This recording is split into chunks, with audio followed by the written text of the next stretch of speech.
কেউ যদি সকালে এই দোয়াটি পাঠ করে ৭০,০০০ ফেরেশতা সারা দিন তার মাগফিরাতের জন্য দোয়া করবেন এবং ওই দিনে ওই ব্যক্তির মৃত্যু হলে শহীদ হিসাবে কাল কিয়ামতের দিন আল্লাহ তাআলা দাঁড় করাবেন। আবার যদি সন্ধ্যায় আপনি এই দোয়াটি পাঠ করেন ৭০,০০০ ফেরেশতা সারা রাত আপনার মাগফিরাতের জন্য দোয়া করবে। আর ওই রাতে যদি আপনার মৃত্যু হয়ে যায় তাহলে আপনার শাহাদাতের মৃত্যু নসিব হয়ে যাবে। তো আমরা দোয়াটি শিখে নেই। বিসমিল্লাহির রহমানির রহিম। হুয়াল্লাহুল্লাযী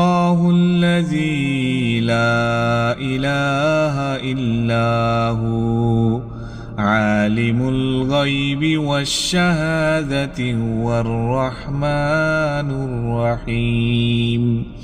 হুয়াল্লাহুল্লাযী লা